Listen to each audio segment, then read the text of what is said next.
Us, it's Marco from FightingSecrets.com, and I want to thank you for watching Tettsu Bushi Jitsu's Inner Secrets.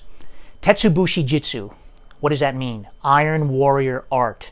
Now, Iron Warrior Art is not just a method of fighting or a combat system. It's a philosophy. It's a way of life. It's how to approach challenges in all areas of your life, whether it be something as simple as weight loss or business dealings or dealing with relationships, depression, or just getting into shape even for other activities and other sports. So when I started looking into creating Tettsu Bushi Jitsu, I wanted to find out what the benefits were of martial arts and apply them in all areas of life. Now, a little bit about myself. I was born in the Bronx in 1966 of immigrant parents. My mother was from Italy and my father was from Albania. He passed away in 2008. Now, in 1945, Albania was taken over by a communist regime. And in the process of doing that, they suppressed opposing views. They went after their political enemies, killed their political opposition, and took over private property. Now, as a young teenager, he escaped from communist Albania with 3 brothers. One of them was killed in the process. His name was Jack. My father's name was Martin, and then there was Paul and Dewey. Now, they basically wandered throughout Europe, Germany, France. They ended up settling in Italy, and that's where my father met my mom. Now, when they got married, he came first. So for about a year, he was trying to situate himself in the Bronx, in the United States, pursuing the American dream. What a dream it was. The first couple of weeks, he slept in a vestibule, an apartment building, under steps, trying to look for a job and then ultimately getting an apartment. Now, what does that all mean to my martial arts progression? Well, if you know anything about immigrant parents or parents that have come from socialistic or oppressed communistic type countries, the concept of pursuing a hobby or a passion like martial arts, or for me it was baseball in the beginning, was unrealistic, kind of comical. It's like, well, if you have all that time to devote to something like baseball or karate, why don't you just get a second or third or fourth job? There were priorities like food, eating, putting food on the table, paying bills, and just providing a standard living for the family. So even though I was featured in articles and won some championships and so forth, it was always kind of like, okay, Marco, what are we going to do now? So up until that time, which was about the 8th grade, I was 13 years old, I did pursue Kempo. And Kempo has an interesting curriculum because when you start in Kempo, what you do is you train privately with the instructor and you go over the curriculum. Now, I think that's probably the most efficient way to learn. Privately, one-on-one, and then during the week you had some group classes so you can take the theory and the private application and apply it to a group class and sparring. Although that trading dollars for hours is probably not the best business to start, because it's going to be very hard when you have to limit yourself to privates with a number of students and then work on group classes. Now, I did end up quitting in the 8th grade, but then over the summer I got the itch, and when I started high school, I pursued a karate class, and I stumbled onto a school in Westchester. I met the owner of the school, and he introduced me to the instructor, who could barely speak any English. At the time, his name was Sensei Hioki. Now, what the first thing that stuck out in my mind was that he actually lived in the dojo. That type of level of dedication is what started providing me kind of a vision of what it would take to succeed in anything in life. Here's a guy that actually came from Japan for the sole purpose of expanding the Kyokushin organization, lived in the dojo, and basically taught morning, noon, and night. Now, Sensei Hioki and I would also visit the main headquarters, which was run by, at the time, Saiko Shihan, or now Soshu Shigeru Oyama, who passed away a few years ago.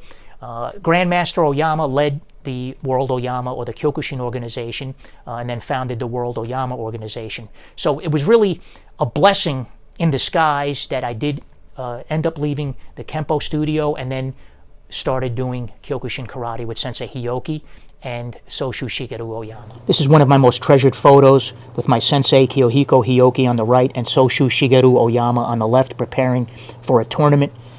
Here, practicing a high-level black belt kata, kanku, with Tetsumori Oyama, Soshu Oyama's son, always striving for absolute perfection in our technique. Here, some conditioning training where Grandmaster Oyama would strike the body with the bow staff while we were practicing Sanshin basics. And here is some more rare footage during summer camp. It would be about a week of outdoor training. We'd get up at 5 a.m., do all kinds of conditioning, kata, and then basically spar all day with students working on their skills. And here's some photos of my home dojo. I actually called it the Lion's Den back in the 80s, before the UFC, where we did all kinds of striking, grappling, and conditioning. Training with Sensei Hioki and Soshu Oyama was an amazing experience, life-changing, actually. You always hear the cliche that karate or any martial art changed my life. It certainly did. I became completely fascinated and determined to master the style to the best of my ability. I had the pleasure of training with Soshu Oyama in the headquarters in Manhattan, a massive studio. It's basically the international headquarters. If you can imagine, martial arts masters and professional fighters from all over the world actually visited this dojo. Even celebrities, Dolph Lundgren, Ronald Reagan Jr. was a Kyokushin Kai student. As you know, Sean Connery from 007. So the Kyokushin Kai system was a very popular and powerful system of karate. At one point in the headquarters, you can imagine several hundred students training at one time in unison, doing the basics. It was really a powerful force when you're training there, motivational. Here's a rare scene of the headquarters in Manhattan where Soshu Oyama opened the class with Seiza position meditation. Tremendous aura and power he exuded in the class. And then, of course, right out of Bruce Lee's Enter the Dragon, where hundreds and hundreds at a time would practice the techniques in unison. It was almost Zen-like. Having become a black belt in Kyokushin Karate and advancing in the system and competing and winning in tournaments, I was actually invited to participate in the production of the World Oyama Karate video system series. And you can see from these clips a lot of my kicking techniques were displayed on the videos, and this was really my first exposure to video instructional series and providing informational sources. I was also working on my first book, The Ultimate Weapon, and then ultimately creating phenomenal endurance training and also phenomenal strength training. Every time I watch these clips of the World Oyama Karate instructional series that I was asked to participate in, I can't believe the honor and the blessing it was for me to train with these grandmasters. Upwards of 12 hours a day shooting this footage. Even here, this demo, we would practice it with a tennis ball, thousands of kicks a day to get it right, and then over and over again trying to get this board-breaking demo. It was an amazing experience. So in Kyokushin Karate, when you're coming up through the ranks, you really are not allowed to fight full contact, at least on a tournament scene, until you turned 18 years old. So up until that age, I did a lot of point fighting, and not only within our organization, but outside of our organization. So I was able to participate in tournaments all around the New York metro area where I was exposed to many other styles, Shotokan Karate, Okinawan Goju, Korean Taekwondo, Chinese arts, Wushu, Praying Mantis, Kung Fu, Wing Chun. Now what's amazing is in a tournament where you basically broke down point fighting, then you had a kata division where you did forms, and then you had a weapons division. And as you can imagine, the wealth of information, the beauty of the respective arts were displayed in a lot of these tournaments, especially in the forms and weapons divisions. But there's one thing I noticed in the point fighting that kind of stuck to me as time went on, that no matter how esoteric the art was, when it came to fighting, a lot of times these guys just looked like shitty boxers and wrestlers, because when there was a clinch or somebody's flowery kick or technique didn't work, they usually banged into each other, and then sometimes it even turned into fisticuffs where they had to stop the fight. So you start wondering, wow, if that was actually went out into the street, who would have had the dominant position at the time. So, but we just kept going and training and trying to master our art.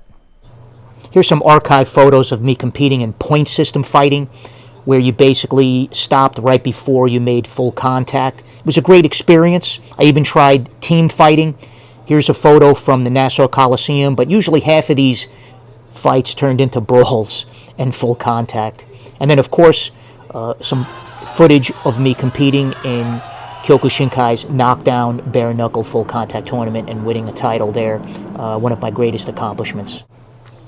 So although this is not all out, no holds barred, even just relaxing the rules a little bit, we're allowing face punches and just kind of a free flow, you can see that it really doesn't look that pretty. And these are some high ranking karate black belts here. You can see it almost turns into just like a street brawl. So that's really where the evolution of my Tettsu Bushi Jitsu started kind of taking shape. And ultimately, if you look at this little street clip that I saw on YouTube, I mean, unless you have super high-level accuracy striking, you're going down. You're going down, and you better know what you're doing in all ranges. So my first art, Kyokushin Kai Karate, founded by Mas Oyama in 1964, is probably one of the most popular karate systems in the world, with millions and millions and millions of students participating in this martial art. It is based on a traditional karate system where you had the katas with the deep stances and the linear blocks and so forth. But then you also had the fighting aspect to it, the knockdown, which was very Muay Thai oriented, with leg kicks, knees, elbows, a lot of pad drills and fighting and so forth. What was interesting about training in the Kyokushin Kai system, when I first started, once you did the forms and you practiced the warm-ups and the drills in the class, and you finally heard the phrase line up, you kind of froze, because you know that didn't mean the end of the class, but what it meant was the beginning of sparring drills. And when you lined up, basically there were 3 types of tests. So what you did was basically fought the guy next to you, and then as you were going down the line, so let's say you were the 25th student online, you watched 24 people kick the crap out of each other coming up there. So you're just imagining hundreds of scenarios, and you know the guy that you're going to fight next is standing there, and both of you sometimes are looking at each other, getting ready to basically go at it. The second level was the instructor would cherry pick the top students and fight against each other. So he almost created kind of an inter-dojo tournament with the top fighters watching them beat the crap out of each other. And then third, you would have the instructor himself basically fight everybody in the class, whether it's 10 people, 20 people, 30 people. He would literally go down the line. So instructors like Sensei Hyoki, who I trained with, and other karate masters in the Kyokushin Kai dojo, these guys at least 2 or 3, sometimes more times a day, would fight 10, 20, 30 students at a time. That's how they would develop their tremendous fighting skills. And we always went home literally virtually crippled from leg kicks, body shots. And I remember, my mother used to ask me, hey, is everything okay with class? Oh, absolutely, Mom, it's great. Now think about it. We used to pay to go and get our ass kicked, a membership. The philosophy there was, at the time, the black belt instructor would try to beat people up, and whoever couldn't take it would leave. Not the smartest business sense, but that evolved over the years with kids classes, and then executive training and so forth, and people that needed to go to work the next day. But you also had the professional fight class. Now, a testament to Mas Oyama's ability were the offshoot styles, Shigeru Oyama or World Oyama Karate, which I was a participant of. You had Tadashi Nakamura from Seido. You had Shigeru Oyama's brother, Yasuhiko Oyama. Miyuki Miura, also an Oyama disciple who went out and started his own system. You probably heard of Ashihara Karate. That was Joko Nunomiya's instructor. They created the concept of sabaki or Tai Sabaki. Nunomiya with the Enshin Karate. You've probably heard of the Sabaki Challenge. There was out in Europe, John Bluming. You might have heard of Andy Hug, and of course GSP. George St. Pierre had a Kyokushin foundation. Azuma, who started Kudo, that is the full contact or bare knuckle fighting with those big helmets, and they also did throws and groundwork. So really, the legacy of Kyokushin Karate and the level of talent that he created throughout the world is absolutely amazing. Now, one of the shortcomings on the Kyokushin Kai were head punches. Anybody will tell you that the lack of striking to the face in competition, I think, created a weakness there. So boxing and punches had to be integrated in there.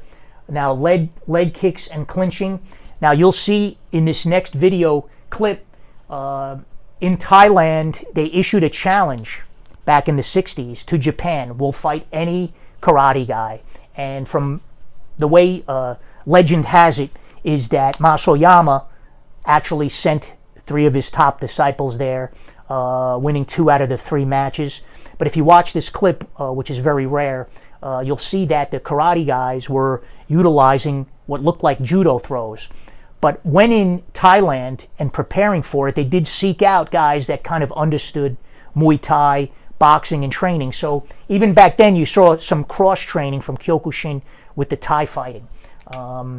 Now, with the boxing, of course, Western-style boxing with the head punches, combinations, conditioning, the sweet science. I call boxing the sweet science, which is a common term. But the Zen, by limiting the strikes, jab, cross, hook, uppercut, and then head movements, bobbing and weaving and so forth. The concept is that in boxing, there's a Zen that was created in just limiting those strikes. So the ability to use that from any angle and any capacity is really what makes boxing very effective. So the Kyokushin Kai with the Muay Thai and boxing influence. In this historic clip of the Kyokushin accepting the Muay Thai challenge, you can see Kurosaki literally taking down the Muay Thai fighter, ironically on the inside with judo throws. Now, he did lose this match due to a cut above the eye, but the prior 2 fights by Fujihara and Nakamura were won by first and second round knockout. But I think just the fact that they took the challenge in Thailand is amazing. Another big influence in my martial arts evolution was the Ultimate Fighting Championship. Who can forget the first UFC? I invited everybody over my house, all my students, to watch it. You saw the karate guy or the striker fight the sumo guy, basically knock his tooth into the audience. That was an eye-opener. And then, of course, Hoist Gracie coming in, mounting the boxer, and he tapped out and basically ended up winning the tournament using grappling. That was very eye-opening. Now, I had already started integrating some form of grappling into my martial arts school at the time. I actually had a full-blown karate school, so I decided that I should entertain the possibility of taking some judo or jiu-jitsu. So I entered a judo club in the city, Oishi Judo. Now, what's interesting, at around this time, Renzo Gracie was expanding his organization. As a matter of fact, there was the first American black belt, Craig Cookuk, and Renzo Gracie. If you go back far enough, they started the organization. They were teaching at the Oishi Dojo that I was training in. So what was amazing was I was actually a high-ranking black belt. I had my own karate school. I put a white belt on and started doing judo privates with Oishi. And at first I thought he had some kind of a scam going, because the private lesson would be him basically putting me in a pin, whatever it was, Kamishiho Gatame, side hold, top hold, mount, the scarf hold, and I would have to try to get out. So for 45 minutes, I was basically struggling on the bottom. I think I memorized every tile in the ceiling. And then at the end, he would show me the escapes. I was doing that pretty much for about a year, and until he said, listen, you want to come and take classes so you can train with different size students, different ranks. And at the time, I was taking many classes then. I was going during the day. On the weekends, I would take 2-hour adult class, 2-hour kids class, and then interestingly, the Brazilian Jiu Jitsu class was there with Craig Cook, so I would stay and watch that for another 2 hours until he kicked me out of the dojo. So basically, the grappling was starting to get integrated.